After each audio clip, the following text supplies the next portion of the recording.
Chilling tales for dark nights.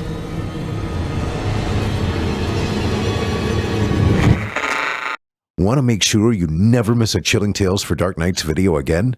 Be sure to subscribe and hit that bell to turn on notifications.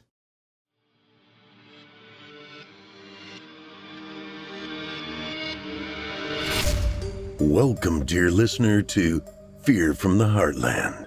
I'm your host, Paul J. McSorley. Set aside some moments now and take an adventurous ride on a journey into the psyche of some talented writers. They will dig into your being and titillate you. Oh, I love that word, titillate. While the stories may not all take place in the Heartland, I am delivering them to you from the Heartland. My intention is to strike fear and confusion into the mind, soul, and yes, the heart. This is Fear from the Heartland.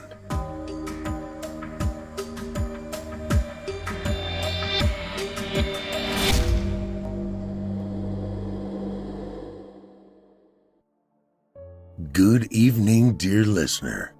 Before we jump into tonight's premiere of Fear from the Heartland, allow me to express sincere and deep gratitude for joining me tonight. The trek to get here has been somewhat arduous, yet very gratifying. It is not possible without you. So as I come out of the padded room, hang on to your seat and let's take an every week journey with stories written by some very talented and cool authors. Every week will be a different tale to excite, incite, delight, and hopefully scare the shit out of you. Thank you once again.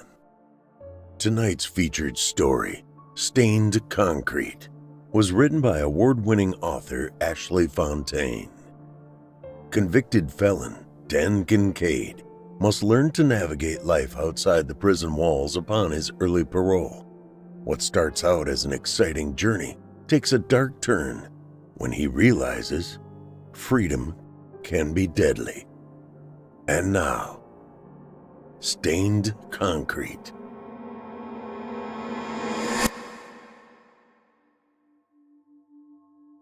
Chapter 1. Almost Free. Tucker Correctional Unit, Pine Bluff, Arkansas. August 15, 1995, 3:55 a.m. Central Daylight Time. Dan Kincaid stifled a deep sigh, concerned any noise would roust his slumbering cellmates. His entire body ached from the vicious brawl hours before. He lacked the strength to withstand another, so keeping quiet was a must. Rather than think about the beating, he sought out images of his wedding day. They filtered through his mind in sporadic jerks. Closing his eyes, he wished for sleep, yet was too keyed up, sore, and wary to drift off to La La Land. This year would have been, what, our 12th anniversary? Damn, I've lost so much inside these walls, including the concept of time. I can't seem to remember anything of importance any longer. Stop stressing. In less than 4 hours, I'll be a free man. No more foul food, sexually deviant cellmates, or mistreatment by the gorillas masquerading as guards. No more confinement like a mangy dog at the pound. Almost free. Kara's face the day they married swam behind his eyes, bland, boring features plastered with a huge, goofy grin. A thick waist and chunky thighs hidden by an enormous spray of red and white lilies. The ceremony and reception had been a typical 80s wedding, an opulent, over-the-top extravaganza full of flowing drinks, succulent food, and dancing until the wee hours of the morning, all funded courtesy of her well-to-do parents. No expense had been spared for the only child of Roger and Anita Crow, which is exactly why Dan asked for Kara's hand in marriage after the stick turned blue. He knew the second they met, she was the golden ticket to financial freedom. The image shifted, replaced by the one of her destroyed, bloodied face, matted blonde hair, and unmoving body splayed out on the floor of their garage less than 2 years later. That was the night his life was supposed to begin after hers ended. Anger sparked to life. Clenching his fists in the darkness, he checked himself. Now was not the time nor place to unleash years of pent-up rage. The sweet release of raw fury would come later. Reliving the memories was painful, yet certainly better than staring at the gray-stained concrete or the ever-present bugs fond of skittering across the floors and walls in search of a snack. Shifting his body on the uncomfortable mattress, mindful of the injuries to his face, his thoughts roamed back to the sweltering summer evening of 1985. A dark, sinister grin graced his swollen lips.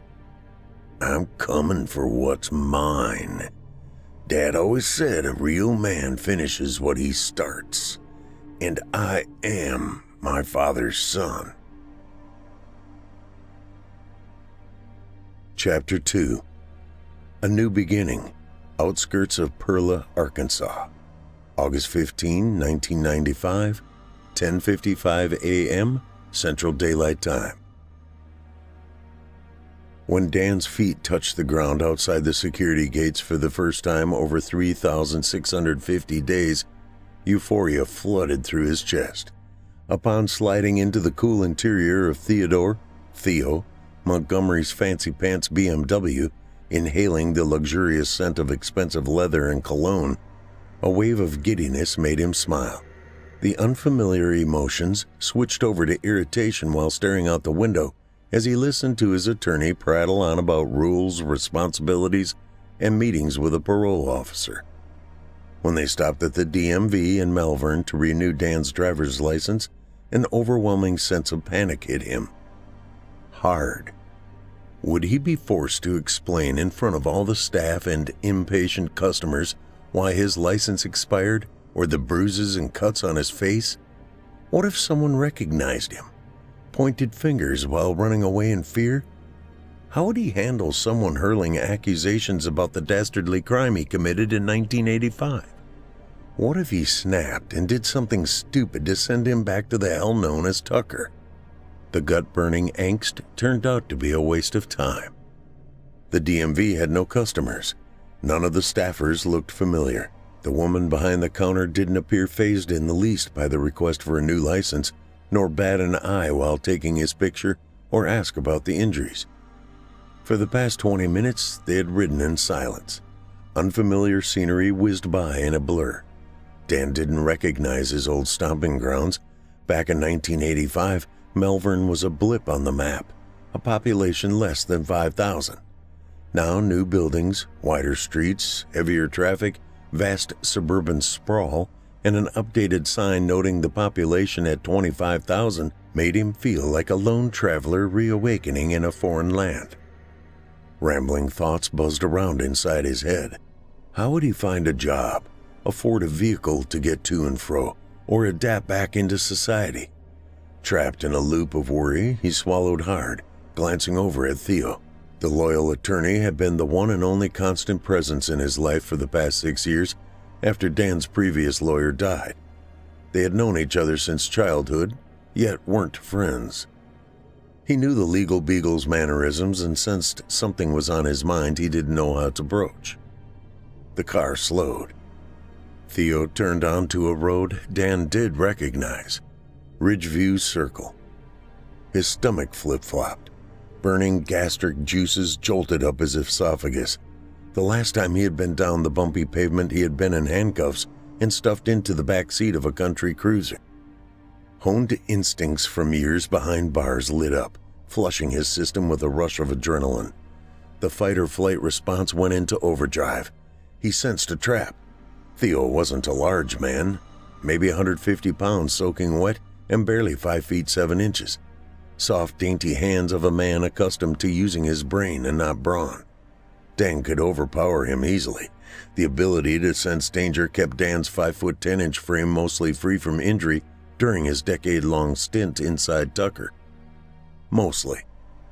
Fighting the urge to shudder as a barrage of unwanted, ingrained memories of all the times he suffered injuries, both at Tucker by bigger, meaner, nastier inmates, and the ones inflicted upon him while living in his childhood home, he lowered his voice. "What are we doing here, Theo?" reintroducing you to society. I haven't spoken to my old man since I got sent away. I'm not ready to dive into the hornet's nest of our sour relationship. I've only been out of the can a few hours. I need time to reassimilate. Theo put the car in park, exited, and popped the trunk. Producing the small suitcase with Dan's meager belongings from the prison, he motioned toward the house. Raising his eyebrows, Dan said nothing while stepping out of the car. His body tensed, bracing for the ensuing fisticuffs with his mean-as-fuck sperm donor. What kind of twisted plan did the two cook up? A welcome home party straight from the bowels of hell? Keeping enough distance to form a counterattack or bolt into the woods should the need arise, he watched Theo walk over to the crumbling front porch and set the suitcase on the top step. "Sit. Enjoy your freedom, my friend. Hell, take off your shoes. Run your toes through the sparse grass and dirt of your roots. Anything is better than the rough concrete floors of prison, right?" Hackles still on alert, Dan focused on the front door. A foreboding sensation crawled up his back while waiting for it to open and the appearance of his father. "Thanks, but I'll pass." "Why are we here, not in Malvern? Like I said before, I'm not ready for a confrontation with Daddy Dearest. Besides, we're miles away from the halfway house. You said I'm supposed to be there at 11 a.m. for check-in. What happens if I'm late?" Theo smiled, extending his arms like a game show host announcing a prize. "This is your home now, Dan." "Come again?" Theo produced a key from his front pocket. "Today's a mixture of good news and bad news. Which do you want first?" The squawk of a lone raven from the dilapidated eaves made Dan jump. His mother was fond of saying the big birds were dark omens. "Bad, just spit it out. I don't need a long-winded story, just the cold facts." "As you wish. Your father passed away." "He did? When?" 2 weeks ago. I kept tabs on him over the years after your mom died of cancer. His health declined quickly during the last 7 months, you know. Possibly an early onset of dementia. I hoped the news would revive his spirits. I was wrong. There was a fire in the barn. He didn't make it out in time. His, cremains are at Eternal Slumber Acres." Mind spinning, Dan wiped rivulets of sweat from his brow. "What's the good news?" "He left everything to you. The house, a new truck, and 2 bank accounts at Bear State Bank." Slipping 2 thin cards from his wallet, Theo passed them over. Dan gaped at them. Since when did Bear State Bank offer credit cards? How am I supposed to pay for any outstanding balance or a truck payment without a job? Theo chuckled, exposing a set of perfectly straight, bright white teeth. "These are debit cards." "Huh?" "They work just like a credit card, but with no interest. Funds come straight out of the bank account. Think of it as an electronic check. They were in the back of the freezer, of all places. You'll need to destroy the ones with your dad's name. Keep yours. Your dad already set up the PIN codes. They are on the back of each card. I checked the land records. He recorded a beneficiary deed for the house and acreage over to you the morning before he died." "Beneficiary deed? Non-lawyer lingo, please." "The property remained under his ownership until his death and then passed directly to you. No probate will be necessary since the bank accounts were in joint names. Now, they are yours. I'll take care of the paperwork to retitle the truck into your name. Cost will be $50. It's a brand new Chevy, and he paid for it in cash, so you're free and clear. She's in the garage underneath a tarp." Stunned by the crazy turn of events, surprised his tightwad father splurged on a new vehicle, Dan remained silent while absorbing the happy news.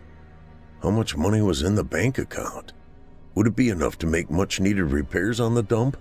He wanted to dance a jig at the revelation the old bastard bit the big one, yet he decided to wait until alone to celebrate. Theo straightened his tie while clearing his throat. "I know he never came to visit you, but Maybe this was his way of letting you know he loved and cared for you. Yeah, I'm sure that's it. Dan snorted while recalling painful memories of his youth. How many times did his father's beefy fists land punch after punch on his young body for one minor infraction or another? Way too many to keep count. For years, no one, except his petrified mouse of a mother, knew the true nature of the monster known to others as happy-go-lucky auto mechanic Arthur Kincaid. His mother insisted the dark secret be unveiled during Dan's trial. Sebastian Donnelly, his defense attorney at the time and Theo's mentor and former partner, agreed and used the abuse as a defense, convincing the jury Dan suffered a violent upbringing and simply continued the cycle with his wife after a wicked argument. Dan glanced around the unkempt 10 acres. All the legal mumbo-jumbo made his head spin. Was all this really his now? Did the cosmos finally cut him a break? A shadow of a smile curled his lips upward. The smile vanished as his gaze landed on the back acreage. For a split second, he swore the old man stood by the fence, sleeves rolled up, muscles bulging, face contorted in rage. The sour aroma of stale whiskey filled the air. The booming voice of his father sent ripples of goosebumps up and down his entire body. "Come here, boy. Time to teach you a lesson. I gotta finish what I started." Willing the hallucination to disappear, Dan diverted his gaze, settling it on the charred remnants of the barn. He fought to retain control of his emotions and rein his thoughts back to reality rather than succumb to utter nonsense. Ignore the ghosts of the past. The old man's a putrid corpse now. He's also the reason you're free. Dan's head whipped around. Say what?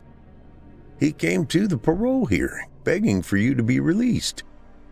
Bullshit. On my honor as an officer of the court, I'm telling the truth. Perhaps he sensed his time was short. Facing death changes the hearts of even the darkest of souls. Maybe, but the key word there is heart.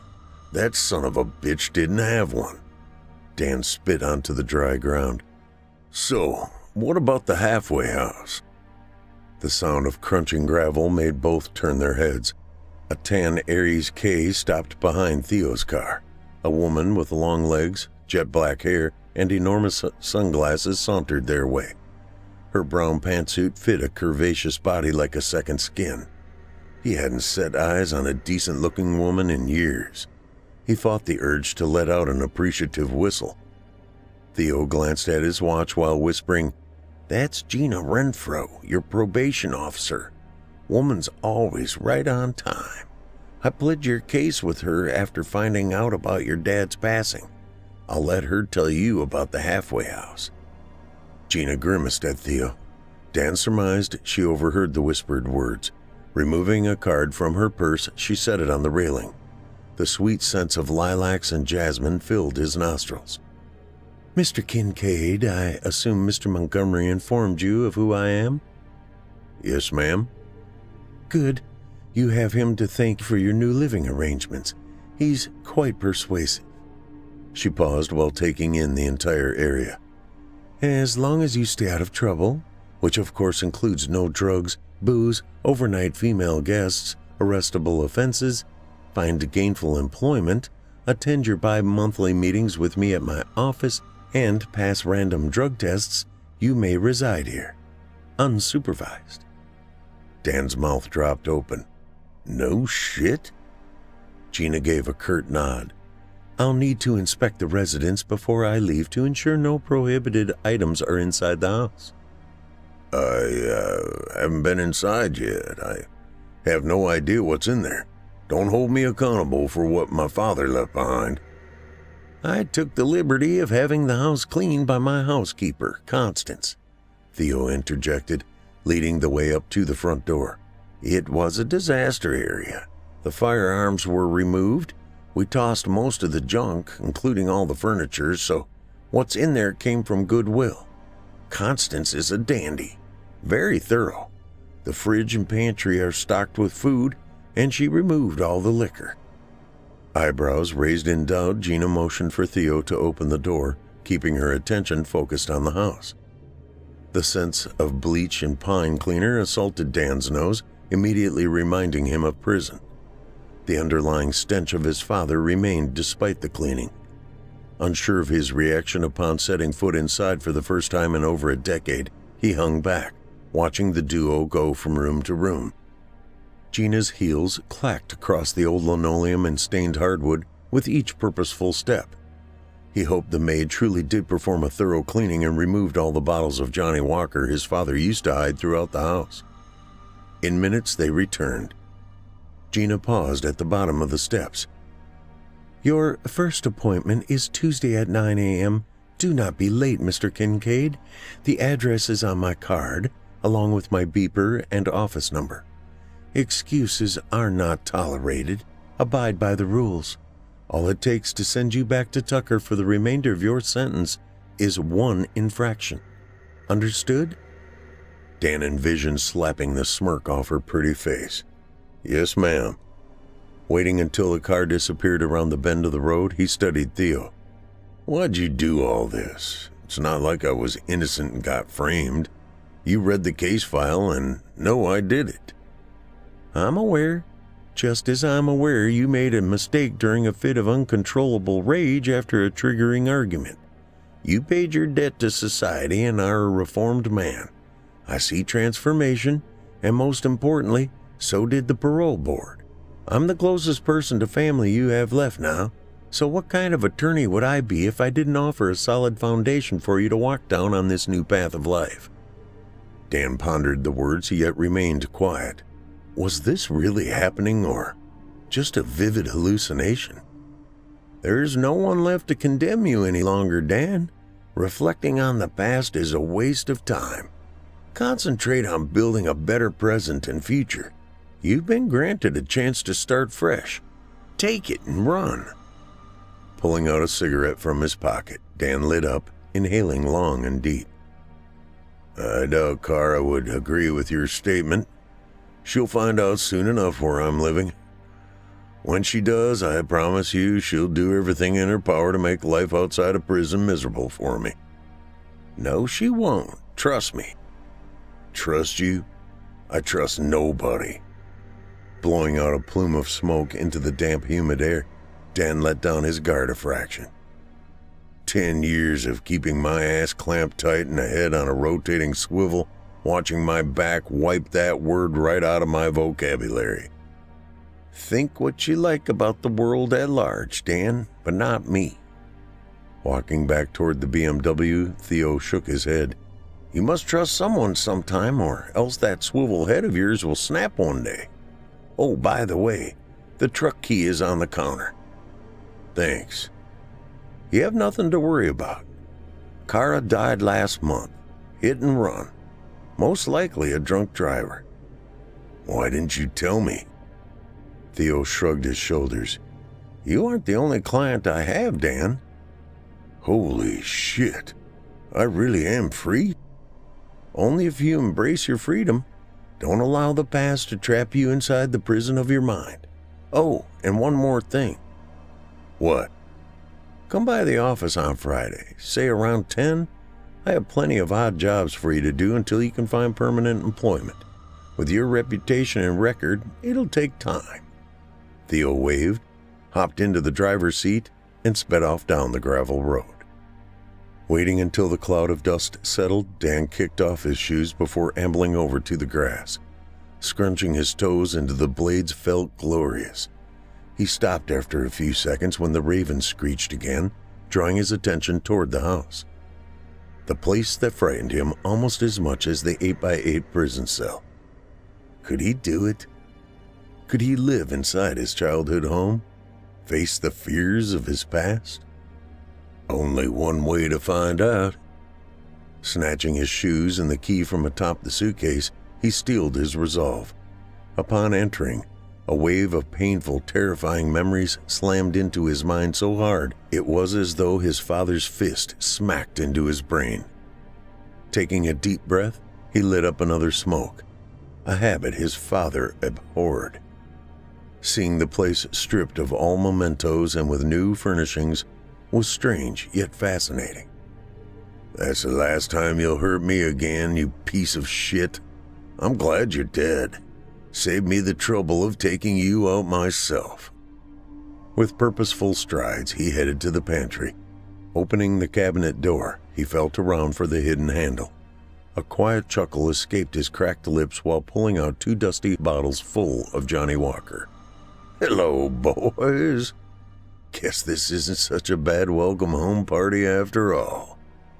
Snatching a bag of chips and the closest bottle, he headed back out to the porch. After removing the lid, he held the whiskey toward the sky. "To freedom!" He took a gulp, winced, belched, and laughed. "To Mom! I'm sorry you married such an asshole. At least you're safe now while he rots in hell." Another long swig. The amber liquid burned a trail all the way to his gut.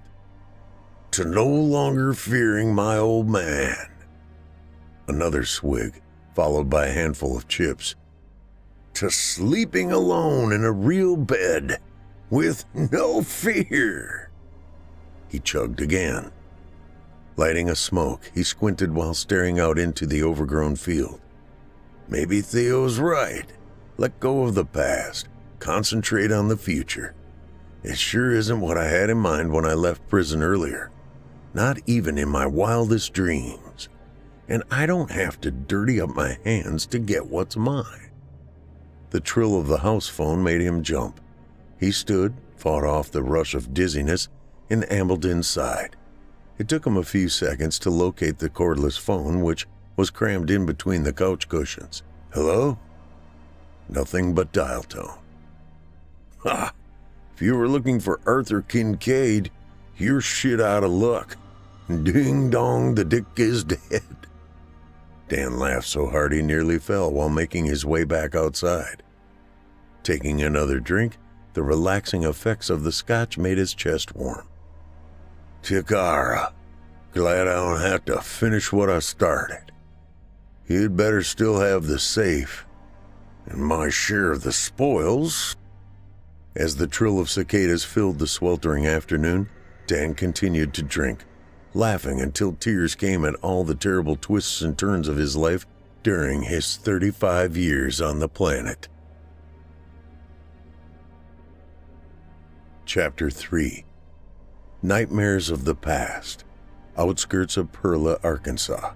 August 16, 1995, 1:55 a.m. Central Daylight Time. From his hidden perch in the corner, Dan's heart rate spiked while watching Kara open the door from the kitchen into the garage. Just as he planned, she went straight to the metal door, examining it with a confused look, trying to decipher why a long piece of gray metal was shoved into the housing. Sweat trickled down his forehead into his eyes. It was time to get the party started. In a flash, and before Kara's pea-brain registered any sound, he attacked. His vision blurred as uncontrollable rage guided his mind and body. In minutes, the vicious onslaught was over. Taking a deep breath, instinctively wrinkling his nose at the pungent smell of her rancid blood, he smiled. Kara's body was face down on the cold concrete floor, unmoving, her thick honey-colored hair a congealed mass of knots. Her right arm was above her head, resting at an unnatural, awkward angle. Her work clothes were soaked in red. The crimson life force pooled around her head, forming a huge kidney-shaped glob. Pieces of her hair, with blood as the glue, stuck to the floor and the metal garage door. About 3 feet from her head, a small white object glinted under the glare of the single overhead light bulb. He suppressed a dark, evil chuckle. It was one of Kara's teeth. Her breath came in stuttered, small gasps. She only had minutes left. Standing, careful not to leave any footprints in the blood, he pulled the attic stairs down to give the impression of an accidental fall. Satisfied with his handiwork, he removed the metal bar lodged in the door and exited the area in the exact same way he entered it earlier, through the small window in the back, and then disappeared into the night. He made it less than a mile before the high-pitched wail of emergency vehicles pierced the stillness of the night.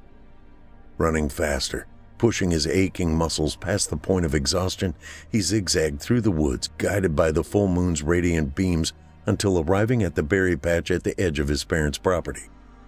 In a panic, he shed the bloodied clothes and boots stained with his wife's blood, retrieving the fresh sets he placed in a large garbage bag earlier by the fence line. Just as he slid on the left boot, his mother's scream of anguish tore through his core. "Dan would never do such a thing. You leave my boy alone. He loves his wife. Why would he hurt her?" Dropping the blood-spattered evidence into the bag, he snatched up several large rocks, tossing them inside. Slinging it over his shoulder, he sprinted toward the pond. He dove in, kicking his feet with all his might until hitting the bottom. Feeling around in the dark, his fingers grazed an old stump. Once securing the bag, he prayed the rocks were heavy enough for it to stay hidden in case it pulled away from the old wet tree. He had to get another breath. His lungs screamed for air. As his head broke the surface, the sound of a dog's menacing growl from his right made his heart flutter. It was followed by bright flashlight beams blasting into his face, temporarily blinding him. The splash of someone entering the water to his right barely registered before a strong arm wrapped around his throat, dragging him backward toward shore. "Move or even blink and he'll give Kubo the command to attack." The cop tossed Dan's soaking torso onto the shore. "He loves ripping holes in the torsos of monsters like you. You're under arrest for the attempted murder of your estranged wife, Kara Kincaid. You have the right to remain silent. Anything you say..." Gasping for air, a scream trapped inside his parched throat, Dan fell, landing hard on his right shoulder. The vivid dream of the night he tried and nearly succeeded in killing Kara made his stomach revolt. Crawling over to the edge of the porch, he vomited, spewing potato chips and whiskey out like a yellow lava from a volcano. Screech! Glancing up, he spotted the raven on the porch railing. "Damn bird! Get lost!" Something sharp cut into his palm. He let out a low groan. Feeling around in the dark, he realized it was a large sliver of glass. The smell of whiskey hung heavy in the air. The bottle must have fallen from his hands and shattered upon impact with the hard wood. After wiping his mouth, he rose, heading to the kitchen to grab some water and search for something to stop the bleeding. He hoped Theo's cleaning lady left some bandages and peroxide. Flicking on the overhead light, something out of place on the fridge caught his eye. He peered closer. No freaking way. Stuck to the door with his mother's favorite magnet, "Bloom where God plants you," was Kara's wedding picture. Below that was the newspaper article from July 10, 1985, with his picture underneath the headline. Jury sentences local man to 20 years for first-degree battery against his wife. Next to that was the obituary for Kara Renee Crow, dated July 4, 1995. The final edition was the 3-sentence obituary for his father. Clawing through the haze of alcohol clouding his mind, he knew the items weren't there before. Rage bubbled up from deep inside his chest. Someone had been in the house while he was passed out on the porch. Someone was playing dirty little tricks on him. A loud thump from behind and to the right caught his attention. Spinning around, he stared at the raven perched on the windowsill. "Just you wait until I get myself a gun. I'll blow your carcass to pieces, along with the asshole responsible for trying to freak me out." Returning to the porch, he stared at the shattered bottle of expensive whiskey. He needed to drink himself into a stupor so he could sleep without Kara's ghost pervading his dreams. It was time to open the other. Taking in a deep cleansing breath of the hot, humid night air, he scanned the woods, looking for any movement.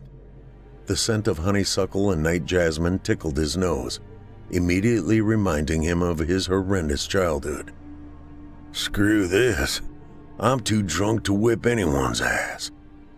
After locking the door, he staggered towards his old bedroom, making it 2 steps down the hallway before tripping over something heavy and hard. He stumbled, yet remained upright. What the fuck is this? Bending down, he picked up a thick black binder. It looked like a photo album, but he really couldn't tell in the dark.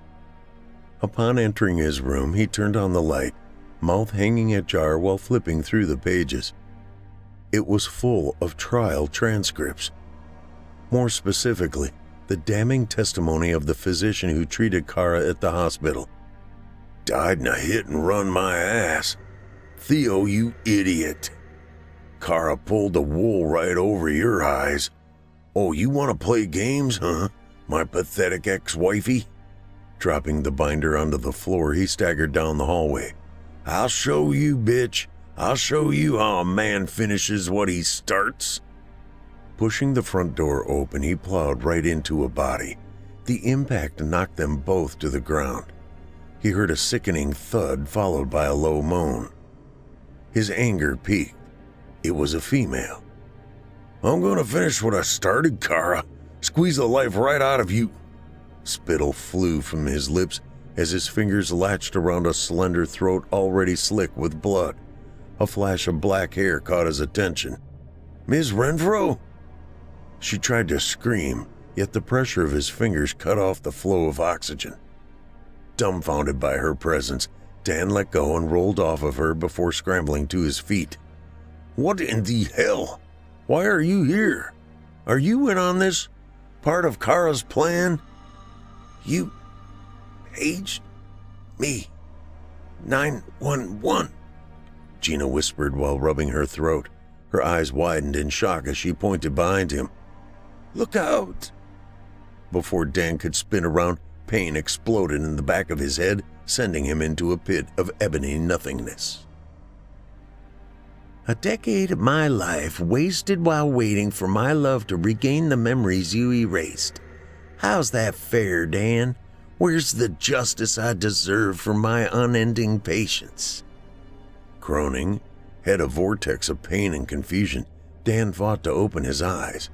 Strange, squishy footsteps drew closer. "There is no such thing as justice. Just ask Kara. The flimsy piece of paper issued by the court restraining you from contacting her during the divorce proceedings proved to be useless. And the law? Hell, old slick Sebastian used loopholes to persuade the jury you were sick and needed help. That's partly your mother's fault. I bet you didn't know she made a big spectacle at the office the day she hired him, stood at the front doorway and yelled out her demands, shrill voice carrying for blocks. The entire town had eyes and ears on the case, and she knew it. Sebastian didn't want his reputation shredded by having a client receive the death penalty. Ha! He even sought my counsel, asking my opinion on if he should play the abuse card.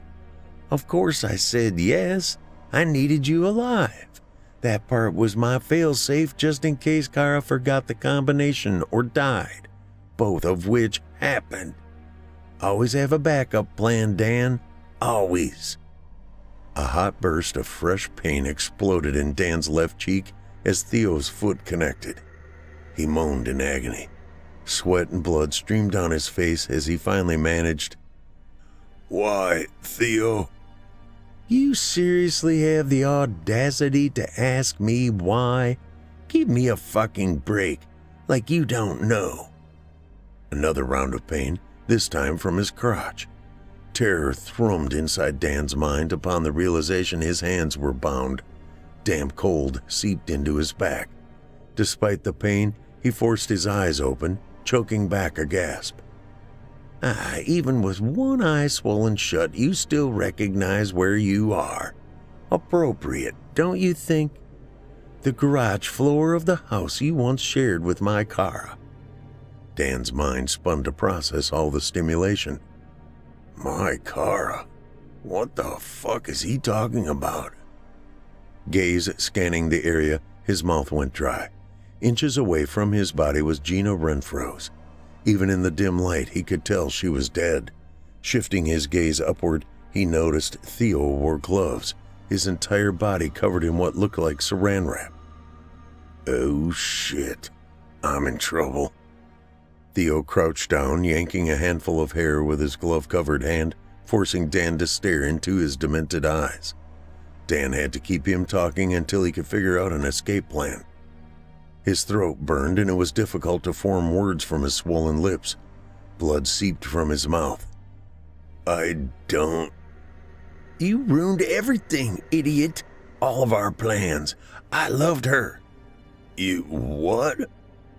My whole life, ever since first grade, Kara was my soulmate. Not yours, mine.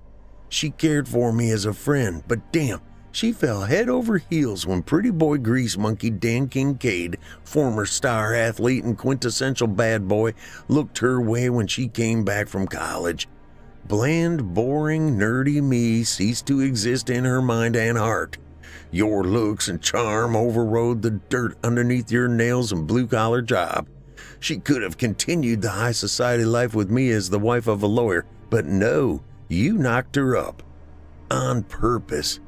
Tell me I'm wrong.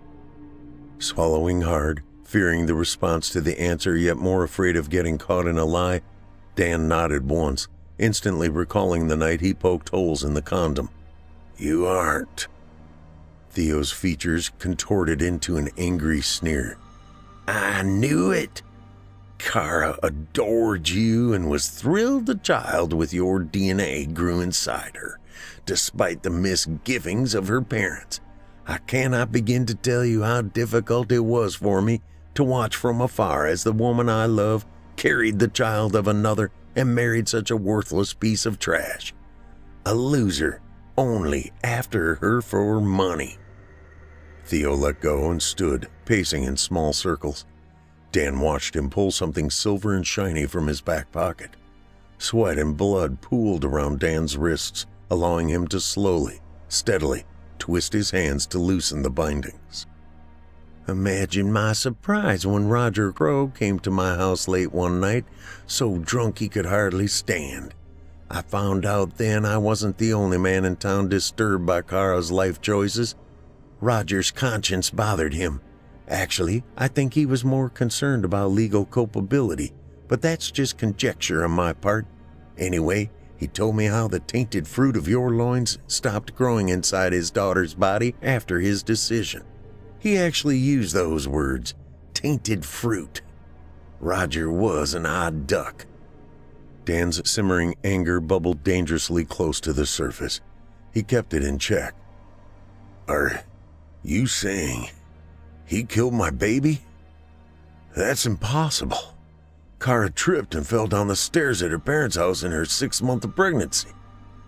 Yes, from a loose step on their front porch, the one loosened by Roger.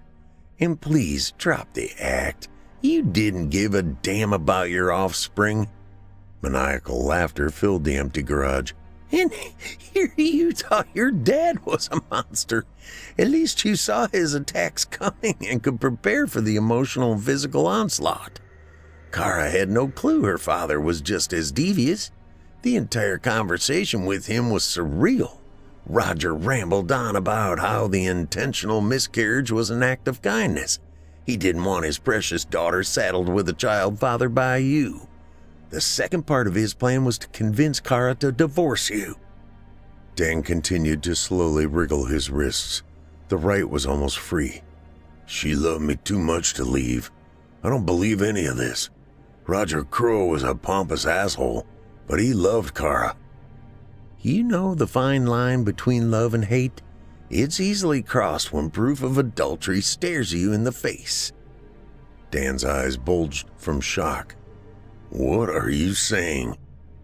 All it took for Roger to cross the line were some vivid Polaroids, discreetly snapped by and hand-delivered to him by yours truly, Kara's concerned childhood friend.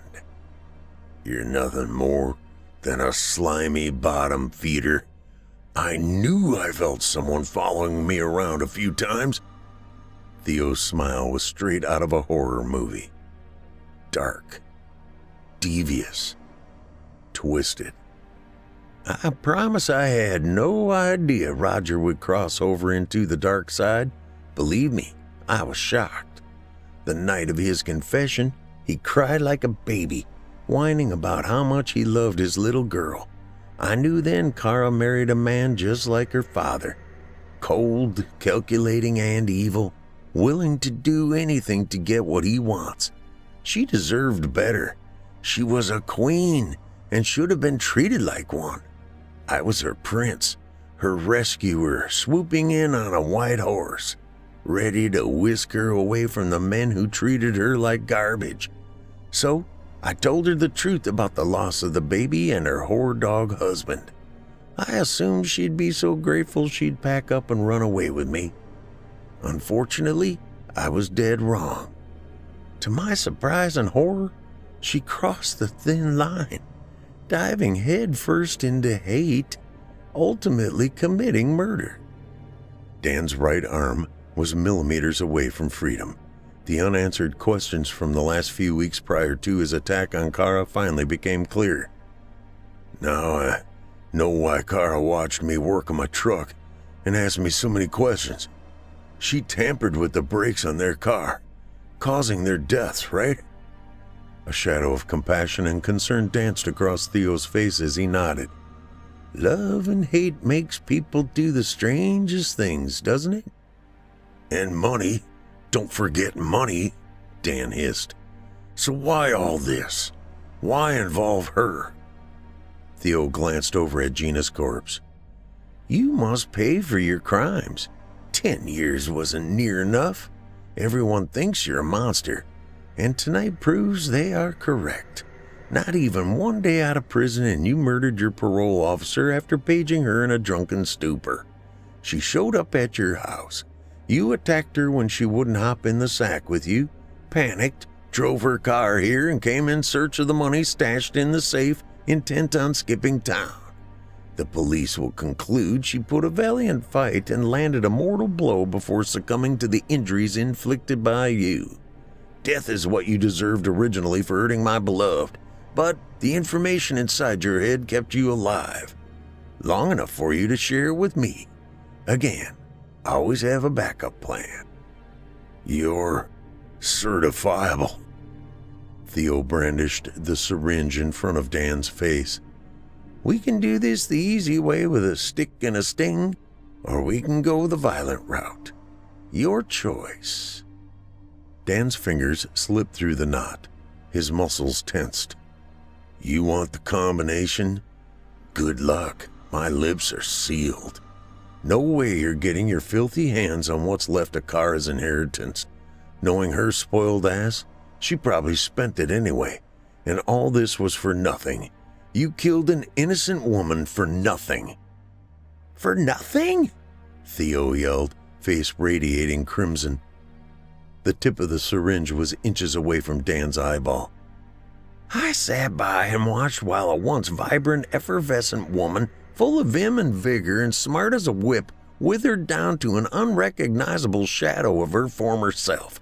She never got over the shame and embarrassment for being duped into marriage and the deplorable action of her father. Heartache was permanently etched across her face. My Kara was once the life of the party and the girl everyone wanted as a friend. You destroyed those wonderful characteristics.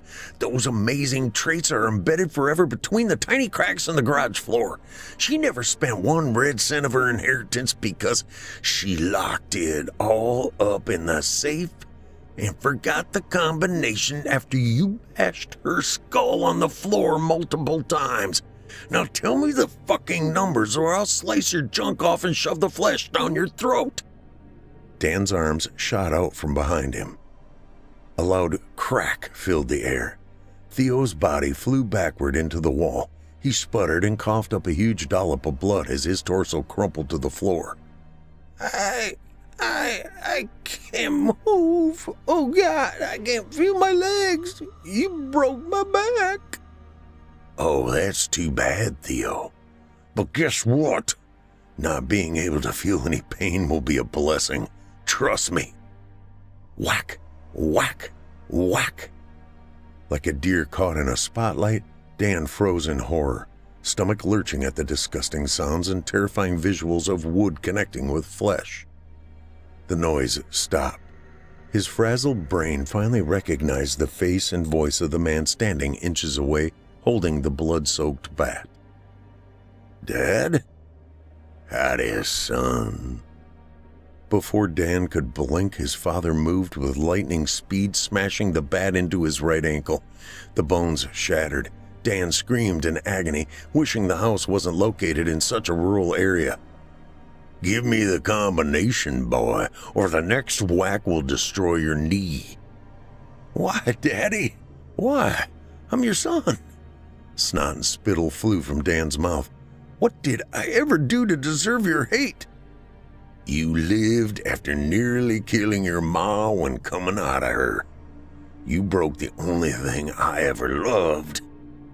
The cold, hateful response crushed Dan's spirit. Tears streamed down his face. "You ran over Kara, didn't you? That's why you bought a new truck." "Still a fool after all these years. No, I bought a new truck because I deserved one. You think I'm so stupid I'd use my own to kill someone? Dumbass. No wonder you got caught. I used the one Theo kept down in the deer woods, hot-wired it, and then took it for a spin. Right over Kara's back." A round of throaty cackles threw Dan's mind back into that of the terrified 6-year-old. "I found out the little hussy's secret a few months ago because of him." Arthur motioned toward Theo's bleeding corpse. "Boy had a bad habit of spilling his guts when full of moonshine, masquerading as sweet tea when he came by to check on me. One night he passed out after telling me things I shouldn't have heard, so I went and got the truck and paid my former daughter-in-law a visit. I tried to reason with the girl, offering to split her ill-gotten windfall 50-50. She kept beating me some bullshit about not remembering the numbers. Swore only one other person knew the combination. You. Hearing Kara's little bombshells when I decided to help you get out of prison early. Of course, doing so required Kara not attending the parole hearing as the poor distraught victim. I kept my eye on your legal counsel and knew he was up to something. He was so obsessed with Kara and lost his marbles after she died. He needed her money. Theo loved to gamble, lost his ass playing blackjack. Owed a chunk of change to some nasty thugs from Louisiana. Boy was a planner, that's for sure. Unfortunately for him, he was so focused on getting you out of prison and his hands on some cold cash, he didn't realize I watched his every move. Gotta hand it to the kid. The mind games he played on you tonight were epic. But book smarts and common sense are two very different skill sets. Dan felt something cool and slender against his leg. He knew immediately what it was. With slow, imperceptible movements, his fingers inched toward it. Whose body was in the rubble of the barn? Just some drunk I found passed out in Little Rock. Since the world at large thinks I'm dead, no one will come looking for me after finding this mess. I'm heading to the Caribbean. Always wanted to live on the beach. Question and answer time is over. Give me the numbers and I promise to end your suffering with one swing rather than hundreds." A guttural scream, born from the depths of his shattered soul, pierced the night air. Dan jammed the syringe into his thigh, pushing the plunger all the way down. Instant, burning pain tore up his leg. His chest tightened as his heart rate exploded. "This time, murder isn't for money. It's for a reckoning. This time, you don't get to finish what you started. I do." "No!" The voice of his furious father was the last thing Dan Kincaid ever heard before succumbing to excruciating pain. His body convulsed on the cold concrete, stained with the blood of the guilty and the innocent. I sure hope you enjoyed tonight's story, Stained Concrete, written by Ashley Fontainne. Not only is this the first story for Fear from the Heartland, it's the first story of Ms. Fontainne to air on Chilling Tales for Dark Nights. Ashley Fontainne is an international best-selling author and has penned over 23 works in numerous genres.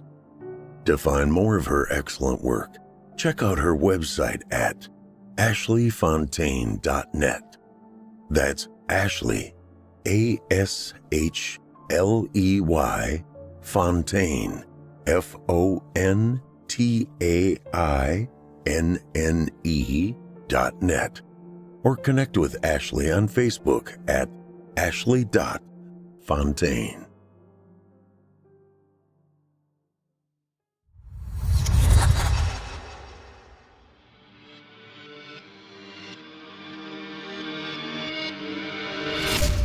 If you enjoyed tonight's story hosted by yours truly, Paul J. McSorley, you can search my name on Chilling Tales for Dark Nights on YouTube for additional previous stories. If you'd like to hear more lengthy tales, be sure to take a look at my audiobooks.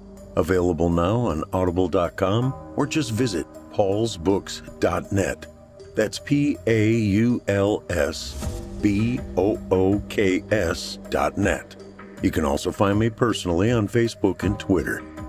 And with that, listeners, our weekly journey into the psyche has just about come to a close. But before we go, I'd like to take a moment to thank you for joining us for tonight's episode and remind you to take a moment to stop by our iTunes page and leave Chilling Tales for Dark Nights a 5-star review and a kind word. And follow us on Facebook, Twitter, and Instagram if you haven't already. And of course, subscribe to us on YouTube, where you can find an archive of our work going back to 2012. And consider signing up as a patron at our website, chillingtalesfordarknights.com, to show your support and get all of our content ad-free. I'm your host for Fear from the Heartland, Paul J. McSorley. I've enjoyed the titillation tonight. Ooh, there's that word again. Thank you for joining me. Hope to see you again next week at Fear from the Heartland.